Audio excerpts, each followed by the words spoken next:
به نام خدا. با قسمت مقدمه آموزش برنامه نویسی به زبان C# در خدمتتون هستم.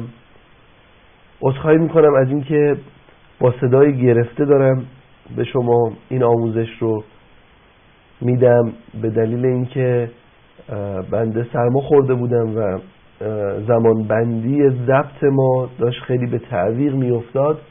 ناچار شدم که با همین صدا آموزش رو در خدمتتون باشم.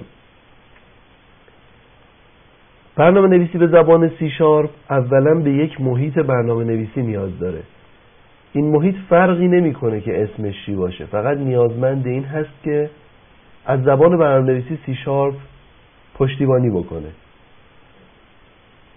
معروف ترین و بهترین محیطی که میشه توش به زبان C# برنامه نویسی کرد محیطی هست یا IDE هست به اصطلاح IT به نام مایکروسافت ویژوال استودیو که به شما توصیه میکنم نسخه آلتیمیت و اون هم 2012 رو تهیه بکنید که تهیه اون خیلی کار پیچیده‌ای نیست. شما هم در پکیج‌های نرم افزاری که الان دیگه در بازار ایران متداول هست میتونید تهیه بکنید و همین که میتونید CDش رو به طور جداگانه از بازار تهیه و نصب کنید. حالا آموزش نصبش رو هم در یک زمان مقتضی حتما خواهم داد و آموزش کار با ویژوال استودیو، چون ویژوال استودیو یک IDE بسیار بسیار پیچیده، پرکاربرد و با امکانات هست و ما تا انتهای برنامه نویسیمون به زبان C# و بسیار از زبانهای دیگه به این IDE نیازمند هستیم.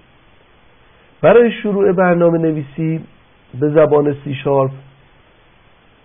ما به قسمت فایل در بالا سمت چپ ویژوال استودیو میریم. البته خب طبیعتا نصبش کردیم، کارهای اولیه‌اش رو انجام دادیم که در آموزش دیگه به طور کامل نصب و راه اندازیش رو آموزش خواهم داد. البته خیلی هم کار پیچیده‌ای نیست، شاید دوستانی که با کامپیوتر آشنایی داشته باشن به راحتی بتونن در واقع این نرم افزار رو روی کامپیوترشون نصب بکنن.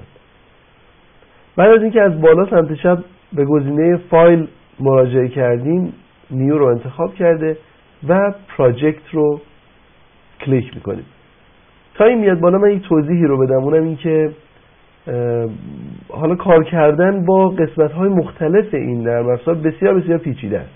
یعنی اینطور نیستش که ما بتونیم توی چند دقیقه همه اینا رو توضیح بدیم، مگر تو قسمت مقدمه من به توضیح این نرم افزار میپرداختم، ولی چون کار بسیار پیچیده‌ایه من این رو به یک آموزش مجزا منتقل میکنم. لذا ما فقط در این حد بدونیم که این نرم افزار رو نصب باید بکنیم. وقتی که بالا اومد به منوی فایل رفته، نیو پراجکت رو انتخاب میکنیم و یک همچین پنجره‌ای در مقابل ما باز میشه. حالا این پنجره که باز شد بخش‌های مختلفی داره. ما باز هم به بیان جزئیات این بخش‌ها نمی‌پردازیم، چون جزئیات این بخش‌ها هم تو همون آموزش مجزایی که عرض کردم باید طبقه بندی بشه. ما در این قسمت فقط کنسول اپلیکیشن رو انتخاب می‌کنیم. البته دقت بکنید که این بالا سمت چپ دات فریمورک 4.5 انتخاب شده باشه و در بخش منوی چپ این پنجره هم حتما ویژوال C# باشه. یعنی اینجا نوشته شده باشه کنسول اپلیکیشن و سمت راستش نوشته شده باشه ویژوال C#. بعد از اینکه ما این کار رو انجام دادیم، نامی رو میتونیم برای در واقع اپلیکیشنمون انتخاب بکنیم. مثلا نیمش رو میتونیم بذاریم مقدمات.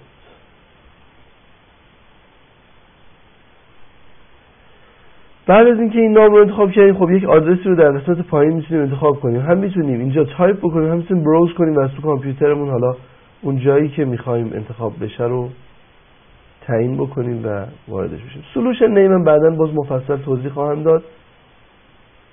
میتونه متفاوت باشه با نام خود پروژه و میتونه هم نام باشه.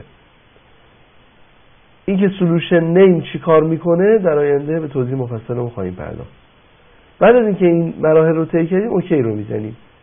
یک پروژه برای ما باز میشه که اولین بار کمی طول میکشه.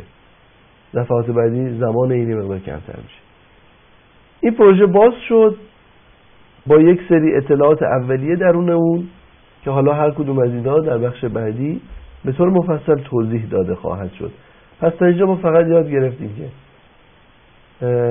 اگر ویژوال استودیو نصب شده بود بر روی کامپیوترمون و راه اندازی شده بود، از منوی فایل نیو پراجکت یک پروژه کنسول اپلیکیشن رو باز بکنیم. حالا چرا ما کنسول اپلیکیشن رو در این سری از آموزش هامون انتخاب کردیم؟